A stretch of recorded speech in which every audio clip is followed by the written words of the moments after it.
Okay, guys, welcome back to our channel. For those of you that are new, welcome. For those of you that have stuck with us, thank you so much. We do not deserve you. From the bottom of our hearts, shout out to Deb, Olivia, my girl Dee Dee, and Abigail. We don't deserve you guys, and you comment on everything we post, and we appreciate it so much. We really do. You guys really make our day and make us want to keep coming back and doing this. So thank you so much. So today we are talking about a case that at first many saw as a tragic, terrible accident. But after looking into it a little bit closer, that might not be the entire story. This is the story that we're going to cover, and it's of Tamala Horsford. But before we get into the story, my name's Natalie. I'm Erika, and this is Drunken True Crime.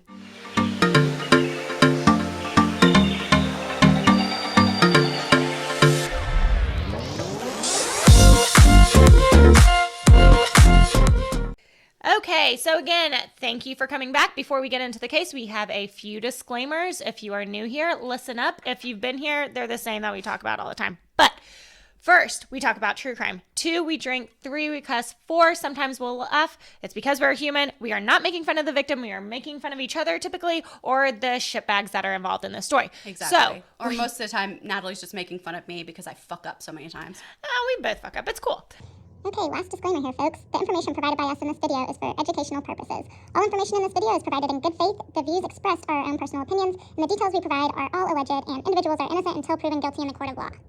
So if any of those things offend you, this is not your channel, and that's okay. So just move right along. But if that sounds like a good time to you, and if you want to grab your own cocktail and come drink with us as we go through the case, please join us because we want to be your bestie. Exactly. And the cocktail we're drinking today, since this case is surrounding the LSU Alabama football game, I made Yellowhammers because I actually went to college at the University of Alabama. I was actually a gymnast there for several years and have a lot of Tide pride. But Yellowhammers, they're really good. They're super strong. Yeah, so we're going to get started with the case. We're going to just go a little bit of a background.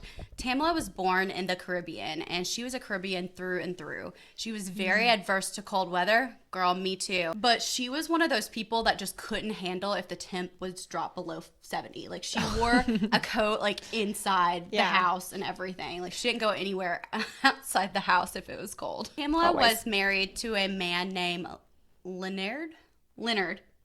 That is not Leonard. What is that?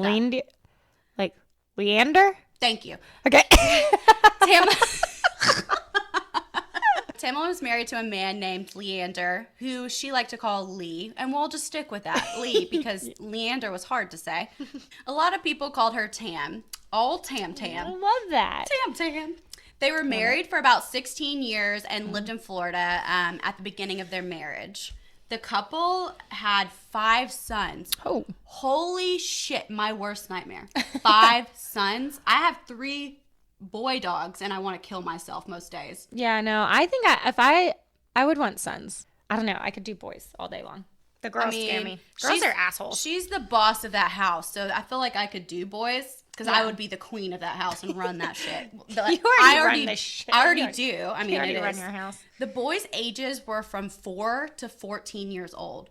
Good Lord. She had them really back to back. I know. I have mad respect for Tam. Tam. I have mad respect for you. The family eventually moved to Cummings, Georgia in Forsyth County. I'm sorry. I'm such a child. When Leander got a new job, side note, the family was super excited for this move, especially the boys, because at Forsyth County, they're known for their great football programs. Yeah. And the boys thought that this would make a great opportunity for them to advance in their football Okay. And get a little bit better. So were they all the boys in the football? Yeah, all 5 of them? the boys, yes. Okay. So for those of you that don't understand Southern culture, football is life down here. It is. And along with that, Chick-fil-A, as I like to call it, God's chicken, is also life down here. It is. It's part of our DNA. As my husband likes to say, it's DNA, but Dunna. Oh, I was like, what are you saying? The Dunna. Dunna. I like that. I might use that. Tamala loved being a football mom. She attended all the games and just loved to be present in all of these children's lives. Her family was her life. I love that. That's so sweet. And you can relate to that because you grew up with how many brothers? 4 brothers. Good Lord. I know. I have 4 older brothers. Fun fact. Only girl. Is great. And my mom is basically a dude. Well, yeah, you were raised by wolves like I was, Yes. but in a different way. You were raised like as a boy. Yeah, I was raised more like a boy, for sure. She really was. I have no emotions. She doesn't. She's heartless inside. I don't cry at the Notebook. No, I do, unfortunately, because I let my emotions get the best of me. Yep. People describe Tamala as open, giving, and the life of the party. A friend said she could not, you could not love this girl. I feel like that. Wow, I just got stars.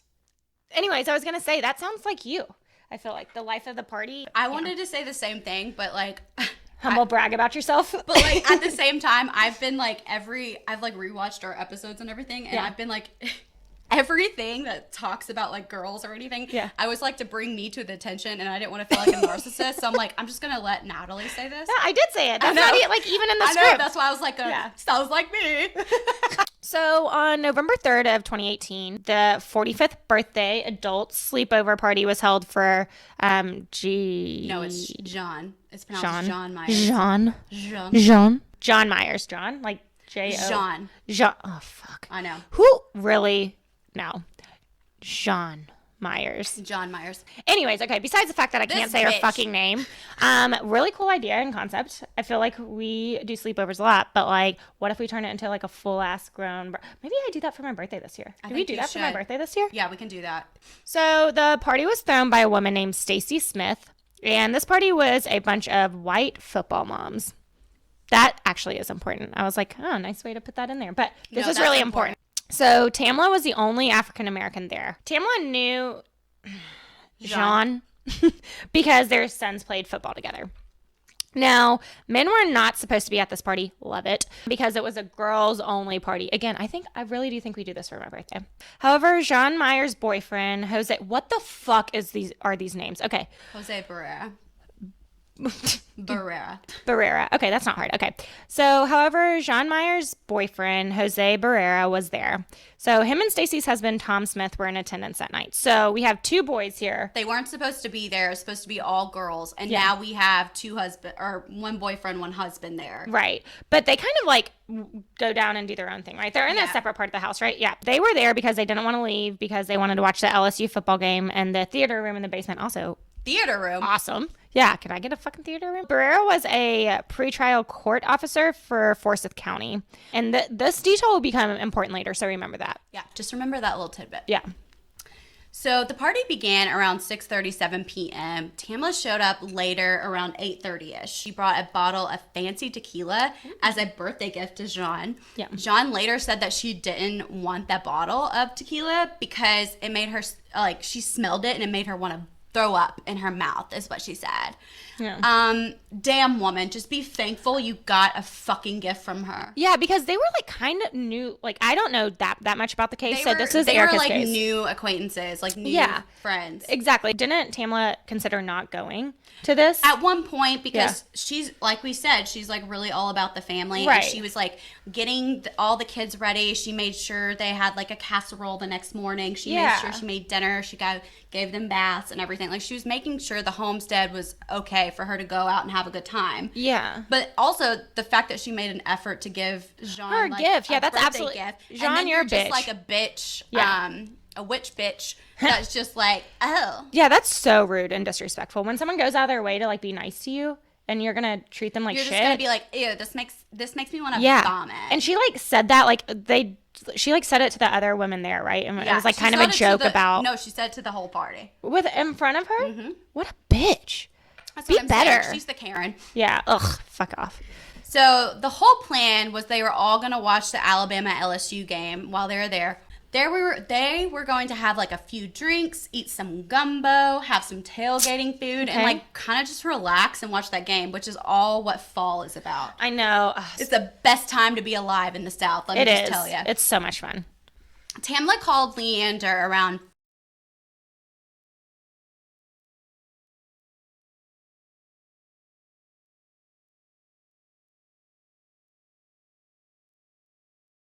to the party. I love that. Which is so cute. Yeah. What a good mom. She was such a good mom. Yeah.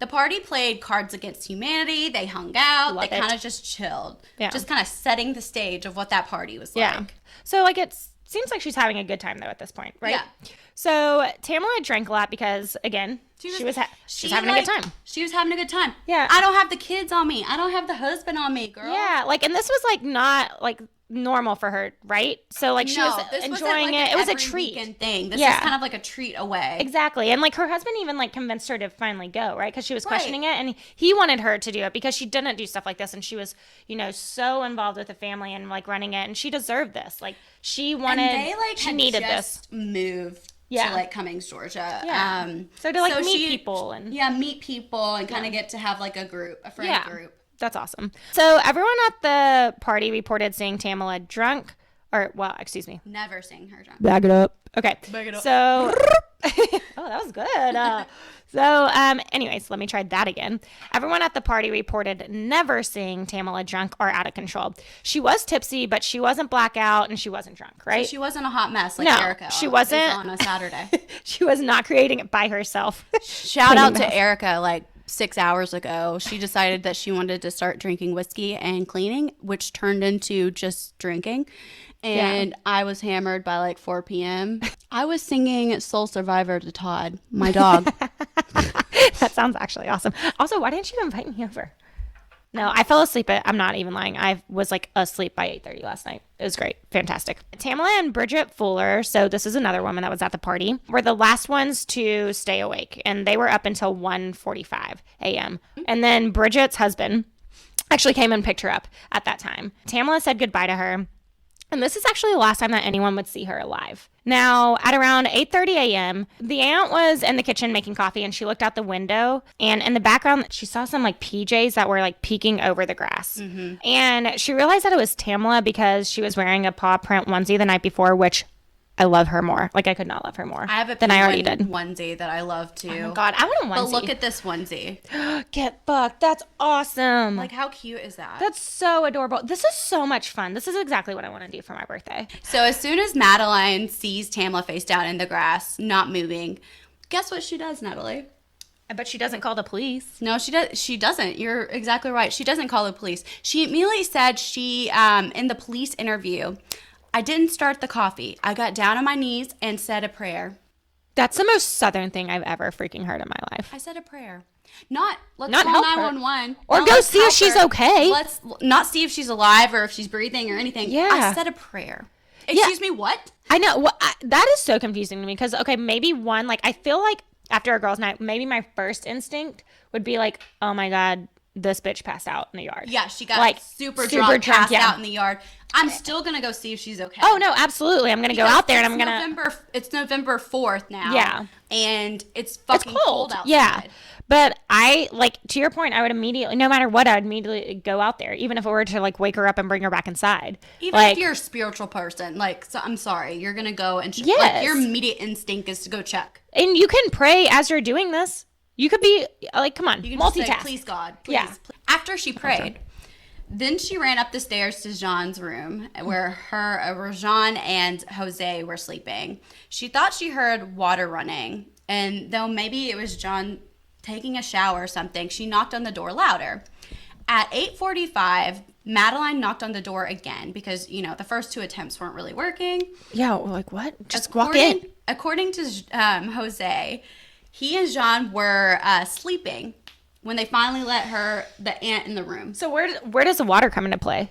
You'll find out. They're just compulsive liars to begin with. Okay. And there's like so many conflicting stories here. We love a compulsive liar. Yeah. Madeline actually walked in the room finally, and she said, I need to speak to Jose. Not Jean, which she actually says your Caribbean friend or your black friend is in the backyard. Did she not know her name? Like, did she forget her name?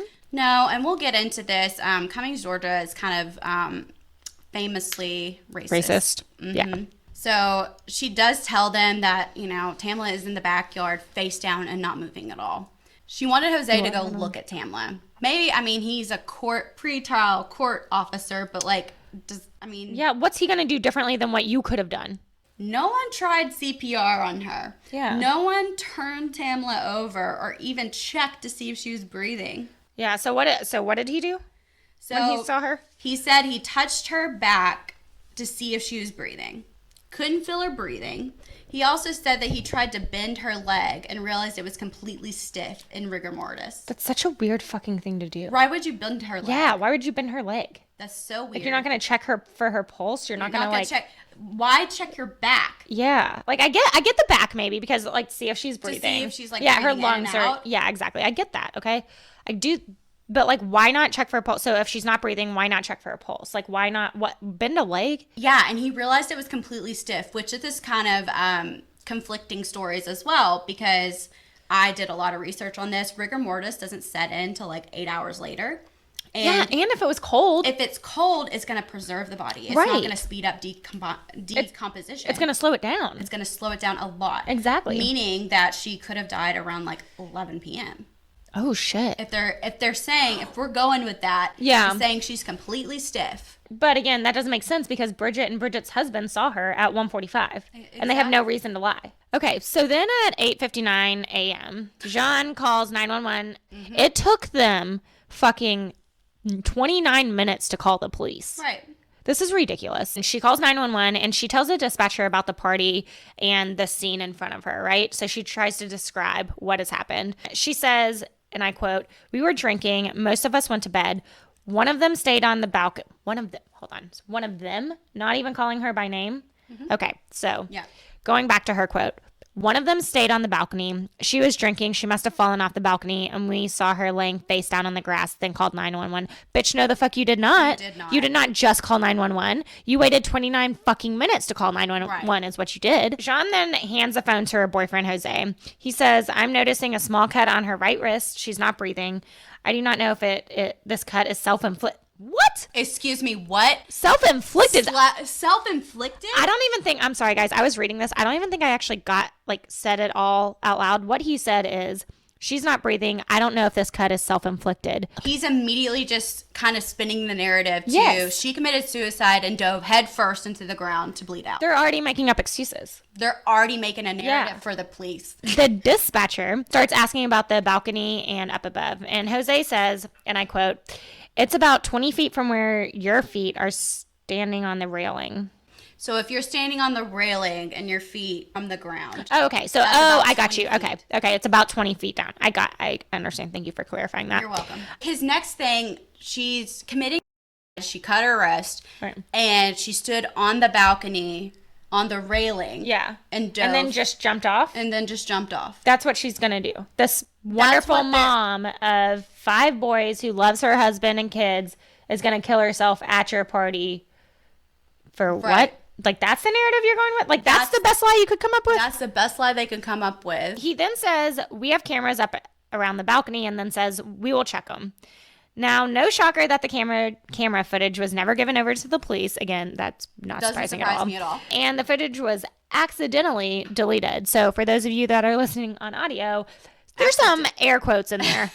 So Jose told dispatch he last saw Tamala at 1 a.m. in the kitchen, either waiting for a ride or waiting until morning for a ride. So the lead investigator, Christian, arrives at 9:07 a.m. The officers on scene immediately saw Jose and said, "Oh, hey, we know you, guy." Oh, of course. Of course they fucking know each other. Good old boys. This is going to go great, I feel like, in the investigation. Christian determined immediately that Tamala was deceased. Side note here, CSI and the coroner show up on the scene. Not once was EMS called. Really? Not once was EMS called. Like, who? Christian can't call time or any kind of, like, death. Right, but the coroner can. Yes, but they didn't. They had to have. Christian called it. How? Investigators made the call and that she was dead. Not a medical examiner. They are supposed to call EMS because they are not supposed to make that call. How is that okay? That's not okay when it's not. Okay. It's bad police work. God bless. Great. Another story with bad police work. So we're already starting off to a great start. Now, Tamala was lying face down on the ground. When investigators found her, she had one arm up and out.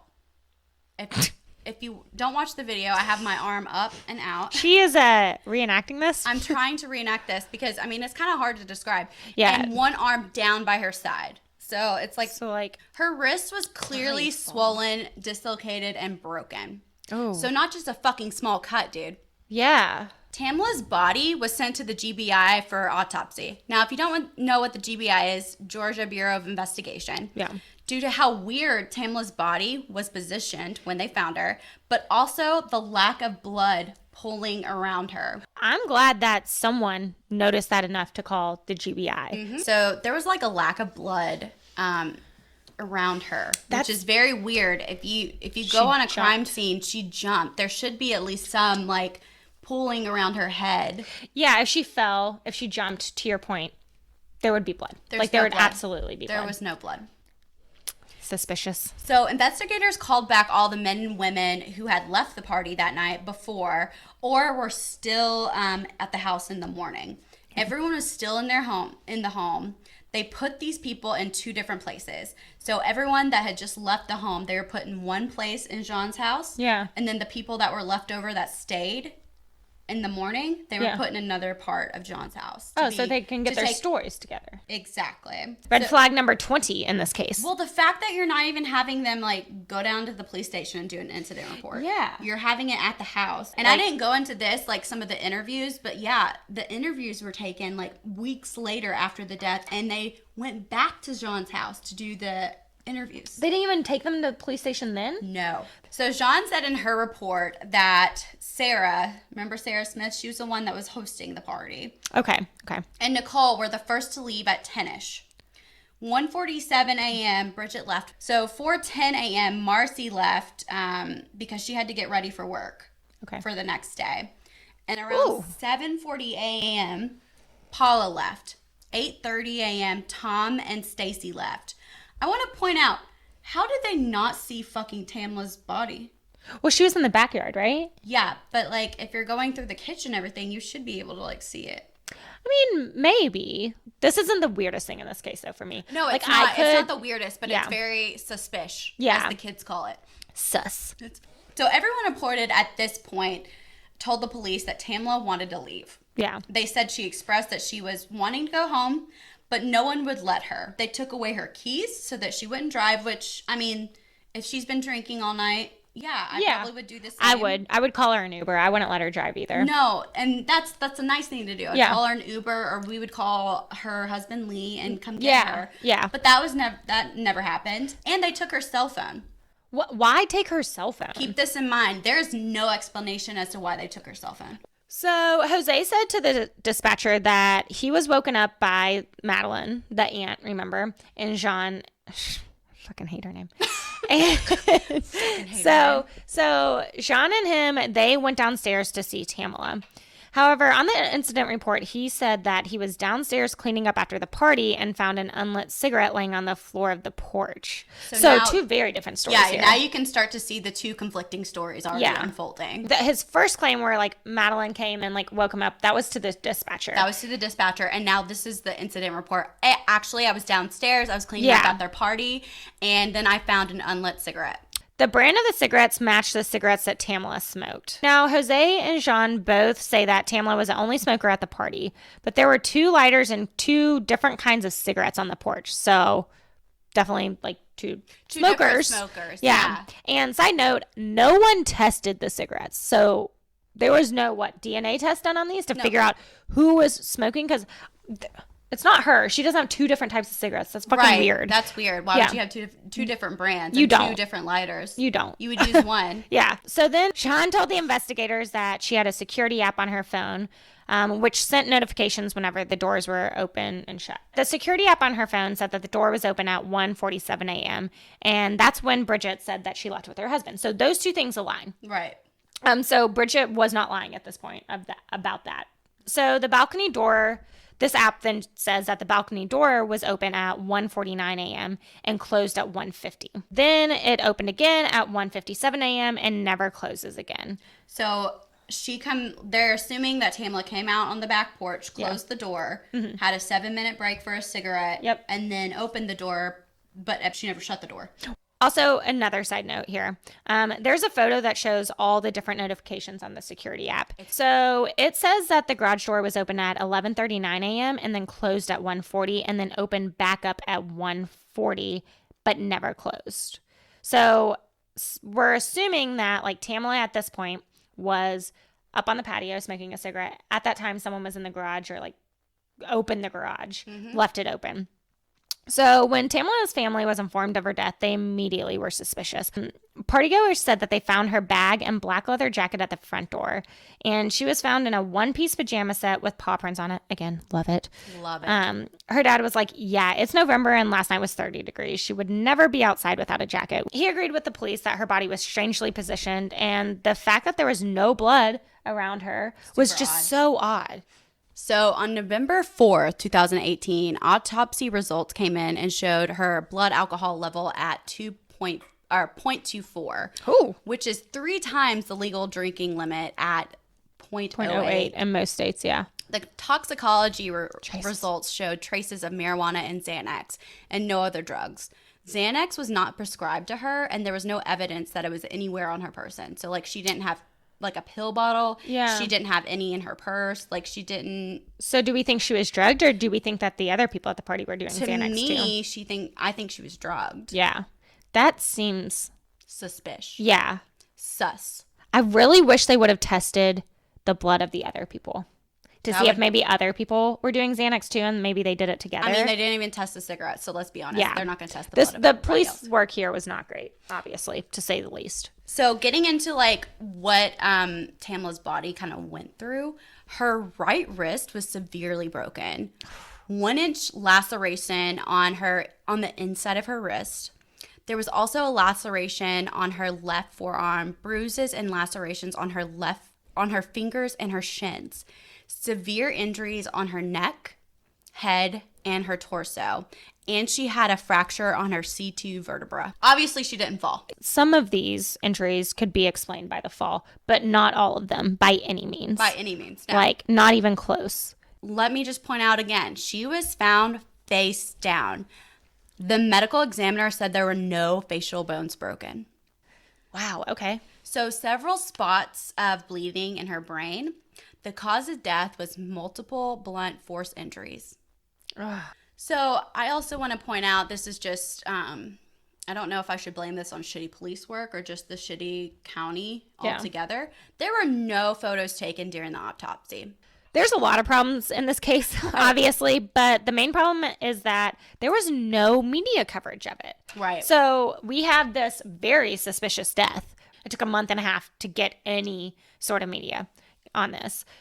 And the reason that there was media coverage is because Tamala's best friend, Michelle Graves, was like, you guys botched the fuck out of this investigation. Right. Like, there was no real investigating going on. There's red flags. There's, like, smoke signals everywhere around this investigation. And so, thankfully, get yourself a Michelle. She, like, raised the flag and was like, hey, guys, pay attention to this. Something really bad happened here, and y'all need to cover it. Right. Now, Michelle was very outspoken. And side note, they had closed the case at this point. Right. So ruled it as an accident. Yeah. So again, Michelle was very outspoken and still is to this day. Again, get yourself a Michelle. Get yourself a Michelle. Yes.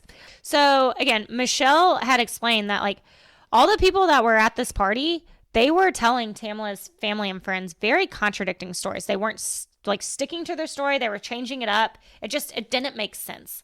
And according to the partygoers, they said the reason the story kept changing initially is because they didn't know what happened and they were told that she fell. And when they learned of what, like, more details of the story, that's why they changed their versions of the story, which makes absolutely no fucking sense. That's bullshit, if I've ever heard it. I was going to say, that makes no sense. Y'all need to be better liars. Just be better people first. So then court records show that there was a temporary protective order put out against John, against Michelle, but it was dismissed. So Michelle and Tamala's family felt that there was, it was an intimidation tactic to get them to stop talking. Jose was placed on administrative leave from his job on December 17th, 2018. Good job. This is why he was put on administrative leave, and this is a direct quote. Investigation pertaining to you using your position to access confidential files on a current investigation surrounding a death on which you were a witness. So he was at his work and was looking at documents of this case, which is a huge no-no. And again, just the 10 millionth red flag in this case. Right. The ego on this one. The the stupidity on this The one. audacity of this one. All the things. All the things. So then on December 20th of 2018, he was fired based on lack of competence in the department. So on November 17th, just days after Tamala died, he went into her file and looked at the incident report. So he also looked at the file again on November 20th. A month later, this case was closed. So we're going to talk about some other things that are just kind of sus that happened in the case. For one, the video. Jose and Jean said that they had a video of the balcony that captured everything. They're going to figure out like what happened. We're going to show like she jumped off the balcony. That was their narrative. They had a photo of a screen that shows all the logged videos. There are no videos of that day or the surrounding days of the incident, but they have videos of every other day that was logged. Jean emailed Officer Christian and says, "Oops, I must have deleted that video of the day." That's bullshit. So there was a second attempt. There was a second independent autopsy done by the family, which good for them. Yeah. According to her father, shows some of the injuries were inflicted post-mortem. Oh. Mm-hmm. What?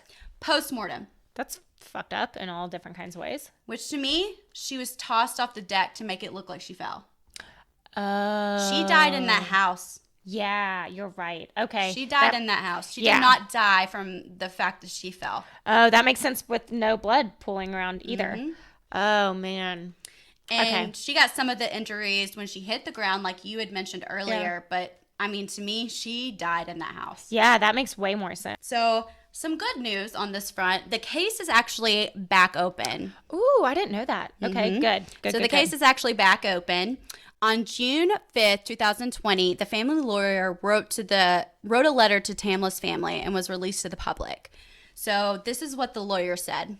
The review reflects that a homicide is a strong possibility. Witness statements are in conflict. No shit. Yeah, no fucking shit. A potential subject handled... Subject. Okay, fuck my life. A potential subject handled the body as well as evidence prior to law enforcement arrival. No shit. I was going to say again. Evidence was disposed of. No inquiry followed. The scene was not preserved. Evidence was inappropriately handled. The investigation was compromised by unauthorized access and disclosure to potential targets and witnesses. A remarkable fact is that there are no photos that were taken during the autopsy of Tamala's body. That's absolutely insane. This has to be done by some directive because the practice is unheard of. After conducting my extensive review, I have come to the conclusion that the truth never has had a chance here. I completely agree. A few things here in what the family lawyer said, which I thought was a really good synopsis, if you will, of what happened here. He had said that someone had told there was a directive made that they could not take photos during the autopsy. Yeah, and that actually really resonates with me because, to your point, it's so unheard of. Like, and obviously this examiner isn't a shitty examiner. That would have come out that they didn't do things like this in previous ones, and so to have absolutely no photos, I think you're right. I think someone told them not to, and that sucks. That puts the examiner, and like I want the examiner to be taken in for questioning. Exactly. I mean, like, who told you to do this and who? But I mean, this cover up. Cover up. So Natalie, final thoughts. I think it's a cover up. I think seriously though, I think that, so I'm not fully convinced that she was murdered. I think that, well, you know what? I don't know. Honestly, on that, I think something really terrible happened in that house, and I think they covered it up, and I think that they did a horrible disservice to her. I guess why I'm saying that I don't think that there was a murder is because why the fuck would they murder her? But what I could see happening is maybe that they were hosting this party. She was drinking a lot. They were doing drugs like everyone was, and they gave her like a Xanax, and maybe for some reason she like overdosed or like had a bad reaction to it and she died. But the thing that like throws me off is all the injuries on her. Right. Like those don't make sense from being thrown over a balcony because I don't think she did it herself. I think she was absolutely thrown over. So like I'm just struggling with the motive. Yeah, that's what my thoughts are completely different from yours, but Good. It's just I come to the conclusion of why. Yeah, invite her to the party. I don't think like they had any motive of like something was going to go down because she was there that night. Yeah. But I do believe something happened. I do think it was racially motivated. Yeah. I do think she obviously was drugged. Yeah. See, because it was a small percentage. It was a small percentage of Xanax. So not enough to be in like a pill? I mean, what if she just took one pill? If she was like enjoying herself and... I mean, that could happen. They could have been doing that. Yeah. They should have fucking tested everyone else that was there. It's hard to kind of base an opinion on that because you don't know if the others were doing that. I know. That I so wish that they would have tested the other people. Based on like the thoughts and like the interviews of Jean, the interviews of Jose, and all of the party goers, like their interviews. Yeah. I think she was drugged. Yeah. I mean, I could see it. It wouldn't surprise me. It wouldn't surprise me, but I do think this was racially motivated. I do think that she was murdered, and it was tried to cover up because Jose was part of the good old boy network. Like everyone, yeah. No, I mean, I do think that there was a cover up here. But like, how do you not have blood? How do you not have anything? And they didn't fucking go through the house and actually investigate it or like go like have a crime scene. They didn't preserve the crime scene, which is what that lawyer said. Exactly. So it's so sad that it was such a shoddy police job because I think you're right. They took the incident reports and the interviews in Jean's house where potentially the murder happened. And never actually like looked through the house and like preserved the crime scene, to your point, had crime scene investigators in there so we could actually know what the fuck happened. Like did no like luminol test to see if there was blood anywhere in the house, which I'm sure if they did that they would find. Yeah, there has to be. It's ridiculous. I'm glad they reopened it though. It will be very interesting to see what comes out over the next few months. We'll definitely keep you guys updated as we get more evidence on it, get more information. We'll probably do that through our Instagram. If it's a big break in the case comes, we'll do a short video. There's some things like tips coming out this year. So, good. But that being said, let us know what you guys think below. If you liked it, please like, comment, subscribe, do all the things for your girls. If you want to know more information or know more about your girls, please follow us at Drunken True Crime on Instagram. Yes. And if you want to send suggestions for cases or tell us how terrible we do, or hopefully you tell us that we're fabulous and we are beautiful and we are so smart in our detective work, that you want to send us just a shout out at Gmail. So that is drunkentruecrime@gmail.com. Yes. But until then, yes, be a bitch and stay alive. Cheers.